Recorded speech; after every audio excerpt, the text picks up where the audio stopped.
Hola.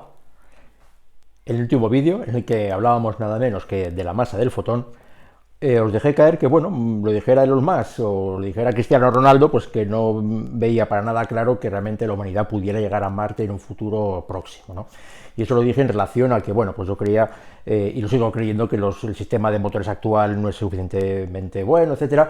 Y hoy quiero desarrollar un poquito más esa idea, ¿no? Porque yo creo que todos habréis visto que hay un contraste entre esto que estoy diciendo de que no vamos a ir a Marte en un futuro próximo, con los mensajes que nos están llegando, entre otros, pues por el propio Elon Musk, en el que casi nos está vendiendo ya los billetes, pues para que podamos ir a Marte quizá en los próximos años, ¿no? Y no estoy exagerando. Y bueno, pues la culpa de todo esto, de estos anuncios así un poco grandilocuentes, los tiene nada menos que este señor. Este es el presidente de los Estados Unidos, Kennedy, el famosísimo presidente, en el que hizo un discurso hace 60 años en el que abrió un poco los horizontes a las grandes cosas que se pueden decir y que a veces se cumplen y a veces no. Pero para que veamos un poco el contexto, os he preparado aquí una pequeña infografía de realmente qué cosas han sucedido y qué cosas no están sucediendo últimamente, que me hacen tener la seguridad de que lo de Marte nos puede venir un poquito grande de momento, ¿no? Y es que esto de la carrera espacial sucedió hace muchísimo tiempo. Estamos hablando del año 1957. Estamos hablando en la época en la que la Unión Soviética de entonces puso en órbita el primer satélite artificial, el Sputnik 1. Hoy en día, si busquéis Sputnik en Google, os hablarán de vacunas, ¿verdad? Bueno, pero el primer Sputnik, que por cierto significa en ruso compañero, fue esta bolita que veis aquí, que se puso en órbita y que sorprendió a todo el mundo. No hacía gran cosa, lo único que hacía era lanzar una especie de sonidos, un bip bip, que impresionó sobre todo a los norteamericanos, que pensaban que estaban a salvo. Estamos hablando de la época de la Guerra Fría, y tener la certeza de que había un objeto soviético pasando varias veces sobre sus cabezas, pues no sentó para nada bien, ¿no? Y bueno, pues esta foto la pongo también para que veáis un poco el contexto de la época. Estamos hablando de, bueno, pues no sé si veréis un poco el instrumental que se ve ahí de fondo, pero parece que está salido del laboratorio de Frankenstein. Es que estamos hablando de hace mucho tiempo, ¿no? Pero a ver, para poner en contexto el valor de este éxito de la cohetería soviética del año 57, nos tenemos que ir nada menos que al primer vuelo que hicieron los hermanos Wright. Este fue el primer avión que despegó del suelo, y despegó en el año 1903. Habían pasado 54 años desde que el ser humano fue capaz de despegarse con un aparato más pesado que el aire, y en 54 años ya habíamos puesto un satélite en órbita. Es algo extraordinario. Claro, lo que sucedió a partir de entonces, pues sí que es cierto que fue también notable que en unas pocas décadas, como sabéis, se llegó a la Luna, pero también es cierto que esta historia no ha tenido la continuidad, y ahora vais a ver por qué, ¿no? Bueno, pues como os decía, el primer escrito fue el Sputnik 1, y si queríamos más sorpresas, pues llegó el Sputnik 2. Y aquí los soviéticos lanzaron nada menos que el primer ser humano puesto en órbita. Esta es la famosísima perrita Laika, que bueno, se contó que murió cuando se le acabó la reserva de oxígeno, pero realmente se han desclasificado muchos documentos de esa época y no fue así. Murió al cabo de unas pocas horas, se dice que de estrés. Bueno, murió de puro sufrimiento del animal, y bueno, pues fue la primera heroína de los vuelos tripulados, en este caso por animales, ya en el año 57 en el Sputnik 2. Y bueno, los soviéticos no pararon, siguieron lanzando perros, y concretamente en el año 60 lanzaron el Sputnik 5 con las perritas Belka y Strelka, que fueron los primeros seres vivos que visitaron la órbita terrestre y volvieron sanos y salvos. Sí, podéis imaginar que entre el Sputnik 2 y el 5, pues hubo el 3 y el 4 en el que había perritos que no lograron volver con vida, ¿verdad? Pero estaba claro cuál era el objetivo de los soviéticos, y es comprobar si un ser humano podía ser lanzado al espacio y recuperado con vida. Y visto que lo hicieron con un perro, no se lo pensaron mucho. En el año 61, Yuri Gagarin fue el primer hombre que visitó el espacio. Y esto fue un logro extraordinario. Fue un auténtico héroe de la Unión Soviética, y bueno, pues os podéis imaginar que fue un impacto también, pues, para la sociedad occidental, la sociedad norteamericana, de ver cómo los soviéticos estaban ganando una carrera, ¿no? Y bueno, pues mientras tanto, ¿qué hacían los americanos? Pues sí que lanzaron su primer satélite artificial, una cosa casi de juguete. Hubo muchos conflictos entre diferentes administraciones, y fundaron la famosísima NASA, la Agencia Espacial Norteamericana, y a partir de ahí pues sí que se puso orden, y bueno, pues sí que consiguieron en el año 62 lanzar el primer astronauta norteamericano al espacio, John Glenn. Y en ese contexto de auténtico estrés nacional y de prisas por ponerse un poco al día con la carrera espacial, Pues bueno, pues con el orgullo americano herido fue el momento en el que John Fitzgerald Kennedy, en un discurso en una universidad, pues dijo uno de los discursos más temerarios que se le recuerda a un político, que ya es decir, y dijo en el año 62 que se comprometía a que los norteamericanos iban a poner el primer hombre en la Luna. Esto era una barbaridad, porque realmente para nada estaba en situación tecnológica ni de desarrollo como para poder plantearse eso, y además en un plazo extraordinariamente corto. Y es que además lo dijo con chulería, si me permitís, porque dijo, vamos a hacer esto y lo vamos a hacer no porque sea fácil, sino porque sabemos que es difícil. Fue un discurso que ha pasado a la historia, mucho mérito se le da a Kennedy por ese discurso tan motivador y tan rompedor. Yo me imagino que lo haría, en fin, algún colaborador, algún becario, ¿no? Pero en fin, sí que es cierto que ha pasado a la historia, y ha pasado a la historia por ser, ya digo, una de las mayores osadías que ha podido decir un político, y cuidado que han dicho unas cuantas, pero es que además, como sabéis, se cumplió. Y bueno, pues la historia es así de bonita y sorprendente, y para algunos incluso increíble. Y mientras tanto, pues bueno, pues ¿por qué es tan increíble? Para que os he puesto también esta infografía para que veáis el contexto. Este fue el primer cohete norteamericano que puso un hombre en órbita. Está la cápsula Gemini, Mercury, perdón, en la que viajó John Glenn. Y bueno, pues en este contexto en el que tienen unos cohetes sencillamente pues más modestos que los soviéticos, pues aquí veis los pasos que se tuvieron que dar hasta construir en el año 69 el Saturno V, que fue el que sí que consiguió llevar al hombre a la Luna, y que ahora detallaré un poquito más.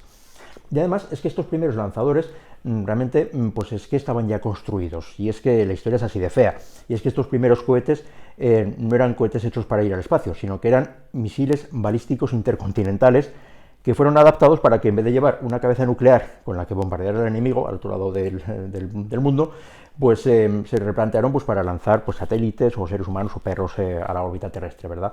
Pero esos lanzadores ya estaban. Ahora bien, si queremos hacer lanzadores que nos lleven a la Luna, pues había que hacer algo extraordinariamente grande, y vais a ver a qué me refiero, ¿no? Y bueno, como os decía, mientras tanto los soviéticos siguieron avanzando. Este es Alexei Leonov, el primer cosmonauta que salió al espacio exterior, es decir, salió de su cápsula y con este traje espacial hizo un pasillo de unos 15 minutos y volvió para adentro. Y bueno, pues la historia se cuenta muy bonita, pero fue dramática, ¿eh? Esos trajes espaciales, si hoy en día es complicado construir un traje espacial, en esa época, pues imaginaos el reto. Fuera sabéis que está el vacío del espacio y dentro tiene que haber una presión equiparable a la presión atmosférica. Bueno, pues lo que le pasó al pobre Leonov es que el traje espacial se le hinchó tantísimo que luego no podía entrar por la escotilla. Y bueno, pues él se las apañó para vaciar un poco la presión interior y consiguió salvar la vida de milagro. Sí, fueron tiempos heroicos, y bueno, demasiado bien fueron las cosas para la tecnología de la época y para las locuras que estaban haciendo. Y bueno, pues como decía, los americanos se pusieron muy serios a través de la NASA y construyeron pues este cohete gigantesco, 111 metros de cohete, casi un edificio de unas 35 plantas. ¿Y qué hay ahí dentro? Pues fundamentalmente lo que hay es combustible, en este caso hidrógeno, y claro, en el espacio, como no hay aire con el que quemarse hidrógeno, las naves espaciales tienen que llevar el oxígeno puesto, así que lo que hay son tanques de hidrógeno líquido y de oxígeno líquido, que los queman en las toberas y de esa manera consiguen el impulso.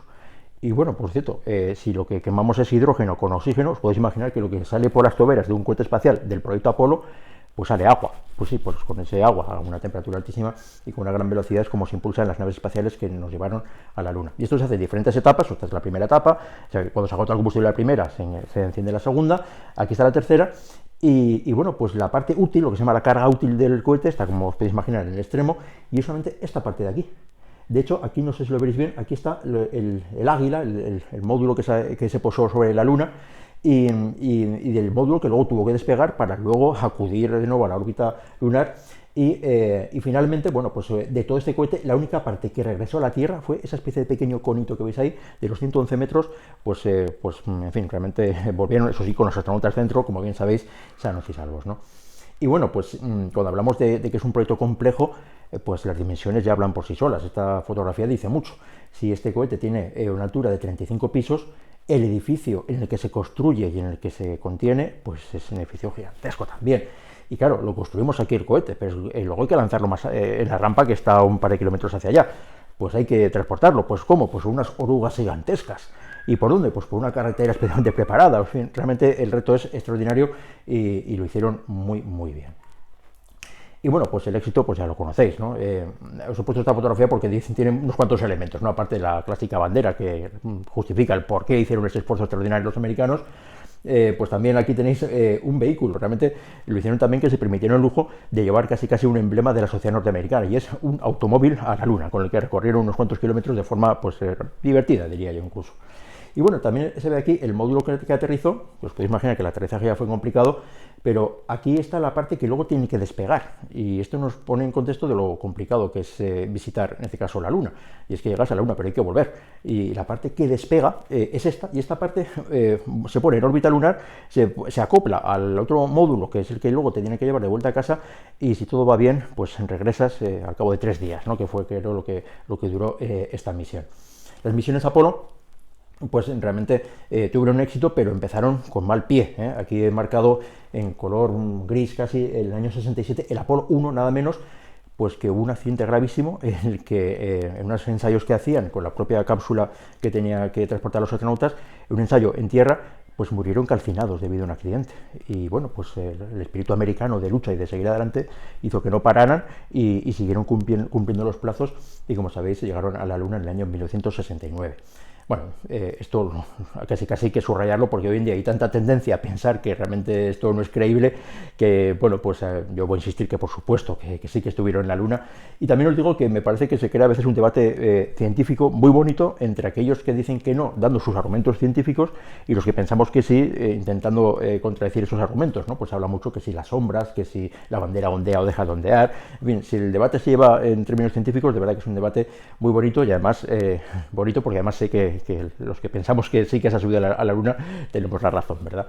Bueno, pues en el año 72 fue cuando subió el Apolo 17, o sea, siguieron haciendo durante 2 o 3 años más misiones a la Luna, y llegó un momento que ya dejaron de ir, porque realmente se había conseguido el logro y ya pues poco más había que hacer ahí en la Luna. Y mientras tanto, ¿qué pasaba con los soviéticos? Bueno, pues se quedaron impactados con el logro norteamericano, hicieron intentos desesperados de llegar a la Luna antes que ellos, fracasaron. Y lo que sí hicieron fue algo interesante, que quizá ha quedado un poco en segundo plano, y es que sí que consiguieron llevar una nave automática a la superficie lunar, que recogió unas muestras de suelo lunar y las trajo de vuelta a la Tierra. Algo extraordinario en esa época, y que también es una tecnología que sería interesante transportarla, ¿por qué no?, a que haga eso mismo, pero en Marte, ¿verdad? Eso sí que me lo puedo creer, ¿eh? El otro de los astronautas, veréis que no es tan fácil. Y bueno, pues este es el contexto de éxito en el que vivía la NASA en esa época. Y a partir de ahí, ¿qué? Bueno, pues ya hemos conseguido pisar la Luna. ¿Y qué es lo que tenemos entonces? Bueno, pues el siguiente hito, como sabéis, fue el transbordador espacial. Fue un intento de normalizar la visita al espacio. Se vendió la idea de que era una especie de autobús espacial en el que con mucha naturalidad íbamos a conseguir subir y bajar al espacio, y estaba planteado de esa manera, con elementos reutilizables, que son ideas que ahora Elon Musk las quiere implementar en sus lanzadores. Estos cohetes que veis aquí, aceleradores, se recuperaban luego en el océano y se adaptaban y se volvían a utilizar para la siguiente misión. Y este es el orbitador, que era el que visitaba el espacio y que luego planeando velocidades supersónicas, conseguía aterrizar en una pista de aterrizaje en Estados Unidos o donde fuera, una pista por supuesto muy bien adaptada. Y bueno, de esa manera se intentaban abaratar costes, ¿no? Porque este orbitador pues se recuperaba por completo. Esto tenía, como sabéis, problemas, ¿no? Y es que el mismo hecho de que estos lanzadores, de que estos aceleradores sean reutilizables, hace que su fiabilidad no fuera del todo 100%. Y bueno, pues sí, ya sabéis que en el año 1986 pues hubo una gran catástrofe, porque el Challenger en el momento de despegar explotó. Y esto fue un drama mundial, iba a decir nacional, pero no, para todos los que estábamos ahí, yo lo vi en directo, pues fue una cosa impactante. Murieron los 5 astronautas que estaban ahí, y puso en entredicho esa supuesta fiabilidad de los sistemas de recuperación, ¿no? Se habían subestimado los riesgos que tenía el reutilizar elementos, y bueno, pues realmente se pidieron responsabilidades, y la cosa se vio que no era tan fácil como se estaba pidiendo al principio, eso de subir al espacio y volver de una forma más o menos ágil. No es tan ágil, porque es muy complicado si se quiere hacer con seguridad. Y así estaban las cosas, Mientras tanto, los soviéticos pusieron en órbita la primera estación espacial, la estación Mir, en la que hacían experimentos y hicieron ensamblajes en órbita pues, para hacer estructuras más grandes, a puro de unir elementos, etc. El mundo luego sí que lanzó la Estación Espacial Internacional y a partir de ahí, como sabéis, muchas naciones hemos colaborado pues, para construir pues algo muy grande y muy bonito, ¿no? Aquí luego lo contaré un poquito, pero sí que es realmente uno de los logros muy importantes y son, ya digo, misiones tripuladas que se han hecho muy bien, ¿no? Pero si hablamos del transbordador espacial, pues es que en el año 2003 hubo otra catástrofe. Y la catástrofe en este caso no fue en el despegue, sino que fue en el reingreso en la atmósfera. Y además es que esto se sabía que podía ocurrir. Y lo digo pues porque la parte de la tecnología que se quiere implementar, Elon Musk en sus naves reutilizables, pues es parecida a la que utilizaba el transbordador. Y es que no olvidemos que las naves que están en órbita están a unas velocidades de 7-8 kilómetros por segundo, van a una velocidad extraordinaria. Cuando reingresan en la atmósfera, el rozamiento con la atmósfera hace que se calienten tantísimo que necesitan un escudo de protección. Y ese escudo de protección consistía, para el caso del Challenger, unas losetas refractarias que cubrían toda la parte de la panza de la nave. Bueno, pues ocurrió que en el despegue se detectó que algunas losetas se habían desprendido. Y algunas se desprenden de sitios muy clave en la reentrada, y en esa reentrada, con lo que se alcanzaron grandísimas temperaturas, allí donde faltaron las losetas, pues seguramente pues, hubo una deflagración y a partir de ahí pues, la nave volvió destrozada, ¿no? Murieron 7 astronautas en este reingreso fallido. Y bueno, pues la tecnología del transbordador no estaba funcionando tan bien como se pensaba. Hicieron, sí que es cierto, 100 y pico misiones, abastecieron de elementos y de tripulación a la Estación Espacial Internacional, pero ya en el año 2011 el Atlantis hizo su último vuelo y a partir de ahí se canceló el proyecto y dejó pues, a los Estados Unidos sin lanzadores operativos, y esa era una situación dramática. La nación que había conseguido los máximos logros de la tecnología espacial se quedaba sin lanzadores y tenía que depender de los lanzadores rusos para conseguir llevar astronautas a la Estación Espacial Internacional. Realmente una deshonra para ellos muy, muy importante, ¿no? Como os decía, la Estación Espacial Internacional se construye de forma modular y es una estructura pues, maravillosa porque se hacen ahí muchísimos experimentos en gravedad cero. Y bueno, es grande o no. Esto prácticamente mide lo mismo que un campo de fútbol. Hombre, es grande sí, pero para los que hemos leído historias de ciencia ficción, pues nos habían contado que en esta época tendríamos, yo que sé, pues estructuras mucho más grandes y que podíamos visitarlas y tal. Bueno, está bien, pero desde luego no es el futuro que nosotros nos imaginábamos, ¿verdad? Así que sí que hay un poco de frenazo evidente en la exploración espacial tripulada.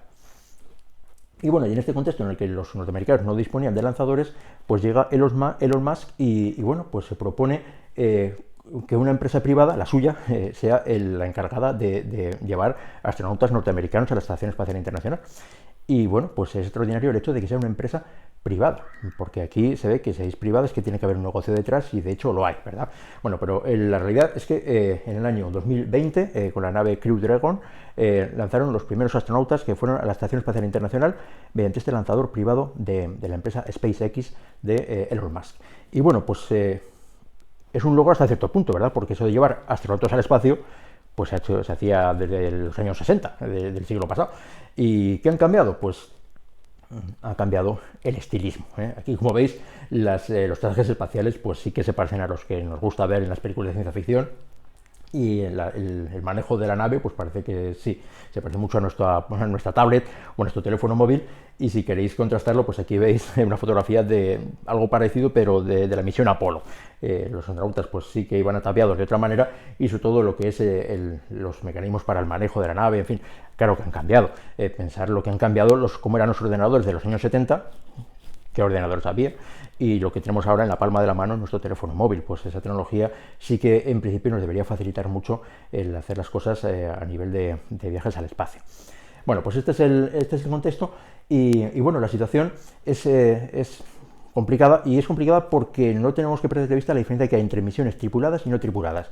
Y la primera evidencia en la que todos estamos de acuerdo es que ¿para qué sirve una misión tripulada? Pues sirve para esto, para poner que el hombre, el americano o quien sea, ponga su bandera donde sea, ¿no? Y esto ha sucedido cuando los países competían por llegar al Polo Norte o llegar al Polo Sur.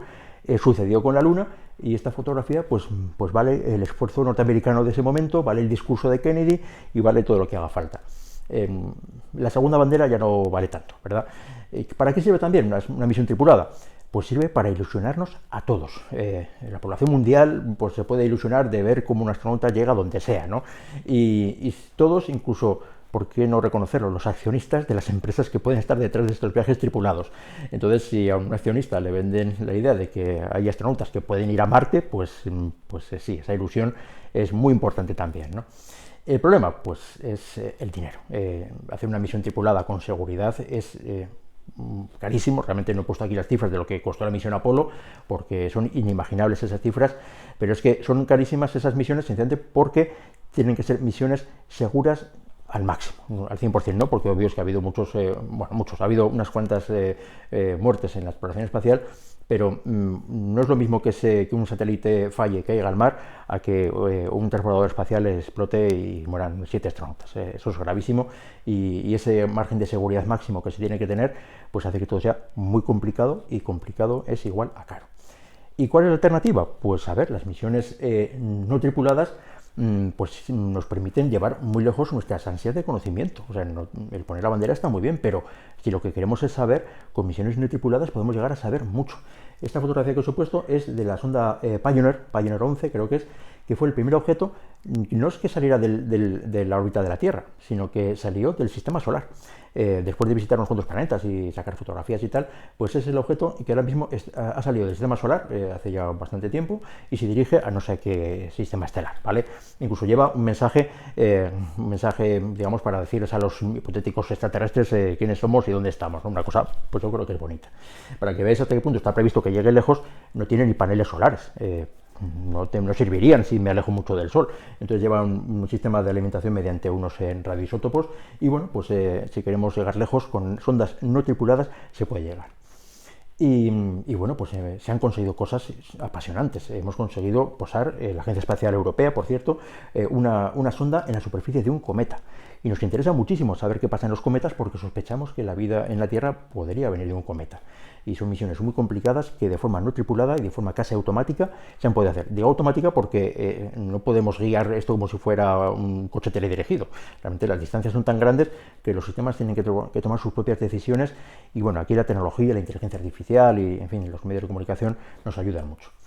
Y bueno, cómo no reconocerlo, hemos puesto rovers en la superficie de Marte capaces de caminar por las dunas y esquivar obstáculos, e incluso ya lo último es que hemos conseguido hacer despegar un pequeño helicóptero de la superficie marciana. Me parece ciertamente apasionante, ¿no? ¿Y por qué no podemos ir más allá? Si realmente queremos investigar de primera mano si hay o no hay vida en Marte, pues podríamos de forma automática, no tripulada, hacer una sonda que cogiera muestras de la superficie marciana, o por qué no del subsuelo, taladrando un orificio, y luego otra sonda que lo recogiera y nos lo trajera a la Tierra para que lo investigáramos. Se pueden hacer todas estas cosas de forma no tripulada, y si lo que queremos es saber, de esta forma podemos llegar muy lejos. Un ejemplo que tengo que poner sí o sí es el telescopio espacial Hubble. En el año 95 creo que se puso en órbita, y nos ha traído una información, unas imágenes espectaculares. Es bueno que ponga aquí el Hubble, porque aquí sí que hizo falta una misión tripulada. Y es que el telescopio Hubble, cuando se puso en órbita, tenía unos defectos de visión que hizo falta corregirlos, y aquí no hay sondas automáticas que sirvan. Tuvieron que ser astronautas los que, a través de un transbordador espacial, llegaron hasta el telescopio, le cambiaron los elementos y consiguieron corregir una cierta miopía que tenía, ¿no? Y bueno, pues sí, a veces hace falta que vayan los seres humanos a resolver los problemas, ¿no? Y si hace falta, pues se va, y para eso sí que están bien justificadas las misiones. Y bueno, pues también una misión no tripulada puede tener fines publicitarios. Esta es una misión famosa de hace un par de años de Elon Musk, en el que lanzó a la órbita terrestre un Tesla. Eso que veis ahí no es un astronauta, es un maniquí. Y esta fotografía pues ha dado la vuelta al mundo como un ejemplo de, no sé, de publicidad extraña, ¿no? Y cosas que no son ya publicitarias, sino que realmente son mecanismos que nos ayudan a vivir mejor. Los satélites artificiales consiguen mejorar nuestras condiciones de vida, pues a nivel de poder predecir el tiempo, de mejorar las comunicaciones. Y esta imagen es también de un sistema de satélites que está promocionando la empresa de Elon Musk, SpaceX, se llama Starlink, y es un sistema de miles de satélites artificiales con los que se quiere cubrir el planeta Tierra para proporcionar internet de alta velocidad a todos los puntos del planeta. Esto es un proyecto muy ambicioso, apasionante ciertamente, pero no olvidemos, es un proyecto comercial. La idea es no por llevar internet a sitios inhóspitos, sino para que quien quiera internet en sitios inhóspitos tenga que contratar con la empresa de SpaceLink, y Elon Musk y sus accionistas estarán encantados de darle servicio, ¿verdad? Pues sí, para esto también sirven las misiones no tripuladas. Y bueno, ¿Cómo pretende, volviendo al tema de Marte, cómo pretende Elon Musk llevarnos a Marte? Bueno, pues ahora contaremos de qué manera, pero si yo lo estoy viendo muy complicado, Elon Musk en sus anuncios recientes para nada lo ve complicado. En el año 1917 ya dijo que bueno, se pretendía llevar el hombre a Marte en el año 2024. Le quedan 3 años para cumplir su promesa. Bueno, pues, y es que siguen esa idea, ¿no? Porque si uno visita la página web de SpaceX, pues lo tiene clarísimo. Incluso hay una frase que se está haciendo famosa, ¿no? Y es que quiere Elon Musk hacer que la humanidad sea una civilización multiplanetaria. A ver, esos mensajes grandilocuentes venden muchísimo y bueno, pues siguen sus 13. Bueno, realmente lo que pretende lo que nos está vendiendo es esto, que en Marte podamos construir una colonia llena de lanzadores donde personas, familias, podamos desarrollarnos y crear ahí una segunda Tierra y siguen su idea. Este es un recorte que lo he sacado de diciembre del año 2020, hace unos meses, en el que ya nos dicen, ya con unos plazos más cortos todavía, de que quizá en 2 años, en el 2022 y quizá en el 2024, en el 2026, podríamos llegar a Marte. Yo no sé si realmente se lo cree él, si realmente está pensando en sus accionistas para que crean esta idea, o realmente yo estoy muy equivocado, ¿eh? Con lo cual, si dentro de unos años veo que todo esto ha funcionado, pues yo prometo no borrar este vídeo y que constará en acta, pues en mi error total. Y si no me he equivocado, pues no, pues quizá tendré razón, pero lo comprobaremos en los próximos años. Y bueno, pues ¿cómo pretende Elon Musk llevarnos a Marte? Pues esto está sacado, ya digo, de su página web y lo que pretende es construir un lanzador como este. Os he puesto aquí otros lanzadores para que veáis el contraste. Este es el cohete que nos llevó a la Luna y esta es la nave con la que está haciendo pruebas Elon Musk. Está haciendo pruebas de despegue y aterrizaje. Ahora veremos una imagen espectacular de cómo lo está consiguiendo. Y esa parte, que es la segunda etapa, primero estaría lanzada por una primera etapa. Y de esta manera conseguiría poner en órbita, digamos, una nave con la que luego poder dar un segundo empujón con el que llegar a Marte. Y esto, bueno, pues pretende hacerlo, pero bueno, aquí hay unos datos que no me animan al optimismo. Y es que aquí dice el dato de cuántas toneladas pueden llevar a órbita baja algunos lanzadores. El cohete que nos lleva a la Luna puede llevar a órbita baja 118 toneladas. El lanzador de Elon Musk nos llevaría 100 toneladas. No hemos avanzado mucho. Es como si, bueno, pues parece ser que sí, pero no creo yo que hayamos dado un salto hacia adelante suficientemente grande como para tener esa esperanza de que pudiera cumplirse el reto de Elon Musk. Esto lo podéis ver en muchos vídeos que circulan por YouTube de lanzadores. Aquí os he buscado uno que me parece que es bastante descriptivo de esto que estoy contando. A ver si lo vemos. Aquí.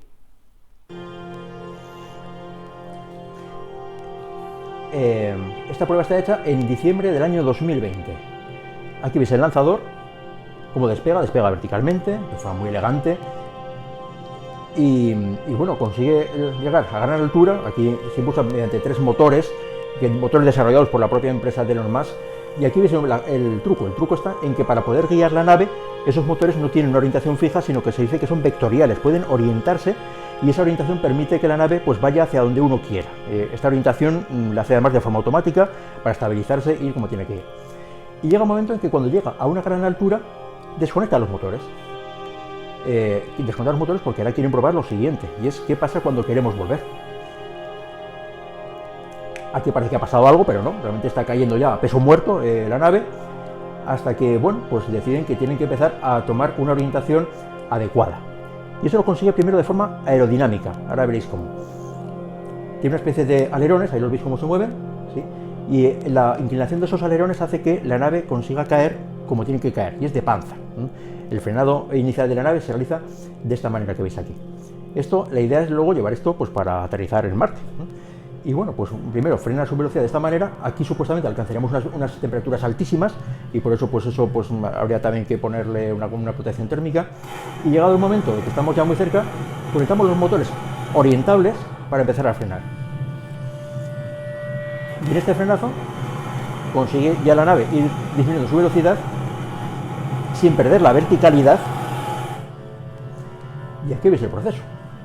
Es increíble. Estas imágenes, para los que les ha gustado esto de las naves espaciales, son maravillosas. Y bueno, pues sí, tenéis razón, no funcionó del todo bien, pero en honor a la verdad, esto está sacado de diciembre del año 2020, creo que en mayo del año 2021 ya hicieron una prueba en la que esto se consiguió aterrizar de forma suave. Lo han conseguido y es algo extraordinario. Y sí que es cierto que esto nos puede llevar a ilusionar a muchos, pero sin perder el norte. O sea, una cosa es que me salgan las pruebas y otra cosa es imaginarme que voy a Marte y que esto me permite aterrizar ahí con seguridad en la superficie marciana, es la que es.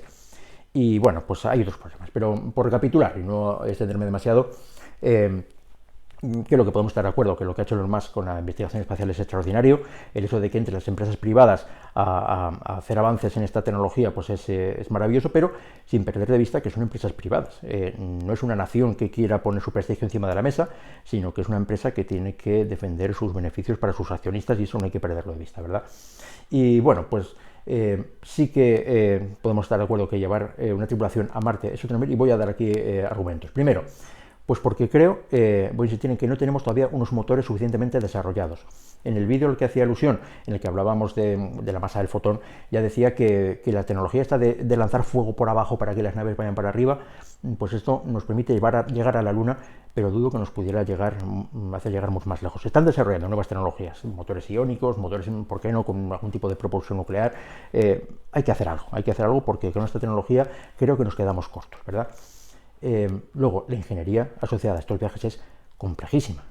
Dos partes. El propio aterrizaje en la superficie marciana es dificilísimo, pues porque realmente hay problemas de la atmósfera, de la fricción, realmente del suelo marciano, qué problemas hay ahí. Y luego de lo que no se habla para nada es del despegue de la superficie marciana. Si realmente hay que montar en la superficie de Marte una rampa de lanzamiento, a ver, ¿cómo la vamos a montar? Y si la conseguimos montar, ¿con qué combustible vamos a tener energía suficiente como para salir de la superficie de otro planeta? De la superficie de la Luna podemos salir porque no hay mucha gravedad, pero de la superficie de Marte y para volver hasta la Tierra, bueno, pues de esto no se está hablando mucho, ¿vale? Incluso estoy oyendo muchos mensajes que hablan de misiones para ir a Marte para formar colonias en Marte, quizá con la idea de no volver. O incluso se está hablando de que estas tripulaciones que llegan a Marte pudieran en Marte fabricar su propio combustible para el regreso. Hombre, si quiero hacer una película de ciencia ficción, la historia es apasionante, pero tratar de vender billetes para ir a Marte, carísimos por cierto, con la idea de que tengo que ir ahí a salvarme el pescuezo, pues no me lo veo muy creíble. Y es que hay que volver, como ya digo, sanos y salvos. La cantidad de cosas que pueden pasar mal en un viaje de estas características es tan grande. Si decimos que la ingeniería es compleja, es que hay muchas cosas que pueden no ir bien. Y esto, pues no sé, bueno, yo creo que no tenemos para nada la suficiente seguridad como para abordar una misión de este tipo. Y luego, de lo que tampoco se habla mucho, es que el viaje a Marte es un viaje muy largo. Se está hablando de mínimo 6 meses de ida y 6 meses de vuelta. Y la gravedad al cuerpo humano le sienta muy, muy mal. Eso pone a hablar de los problemas psicológicos que podría haber de formar esa especie de gran hermano en una nave pequeña que vamos a aguantarnos todos juntos durante un año a ver si no pasa nada. De esto no se está hablando mucho. Bueno, de estas cuestiones técnicas, quizá haga un vídeo más adelante en el que detallaré por qué es tan complicado despegar de Marte o qué problemas hay con la radiación, por ejemplo, sobre el cuerpo humano, porque claro, aquí en la Tierra tenemos protección de la atmósfera frente a la radiación, pero en el espacio no la tenemos. Y claro, estar un año sin protección de radiación, eso también se está hablando muy poco. Y bueno, luego hay un problema evidente, y es que sí que es cierto que esto, llegado el caso, podría llegar a hacerse pues, con sistemas súper seguros o sistemas redundantes, que si falla una cosa pues puedo utilizar otra de reserva para solucionar ese problema, pero a ver, eso dispararía por supuesto el dinero que costaría la misión. Y bueno, ¿qué justificaría eso? Y si encima pretendemos que sea una empresa privada quien aborde este reto, pues ¿cómo le explico yo a los accionistas que he conseguido ir a Marte, pero los beneficios, ya si eso será para dentro de unas generaciones? No, esto para nada está claro. Y bueno, a cambio, pues yo creo que sí que tenemos actualmente en la exploración espacial proyectos realistas maravillosos. Por nombrar algunos, pues dentro de unos meses todo está previsto que el telescopio espacial Hubble sea sustituido por el telescopio James Webb, que es muchísimo más grande, más complicado, va a ser apasionante. Tenemos ahora mismo los rovers en Marte, queremos traernos unas muestras desde Marte hasta la Tierra. Y luego también tenemos retos que la humanidad tiene que conseguir afrontar. Retos, el cambio climático, quizá una alternativa sería conseguir la energía solar en la órbita terrestre, para conseguir no depender tanto de combustibles y de efecto invernadero. O quizá tendremos que desarrollar una tecnología que nos permita protegernos de un hipotético asteroide que en un momento dado se aproxime demasiado a la Tierra. Sí, tenemos retos y muchos de ellos se solucionarán a través de la tecnología espacial. Y así que el mensaje no puede ser otro. Sí que a Marte quizá no vayamos, pero bueno, pues el señor Gagarin, cuando estaba en la rampa de lanzamiento, quizá muerto de miedo, pues dijo Poyekali, que en ruso quiere decir vamos. Pues sí, vamos, pero sin olvidar que hay unos retos importantes que resolver. La mejor forma de resolver esos retos es conocerlos. Y yo creo que cuanto más aprendamos sobre esos problemas, más fácil será que los resolvamos. Y sí, os va a tocar resolverlos a vosotros. Así que nos vemos en el próximo vídeo. Hasta pronto.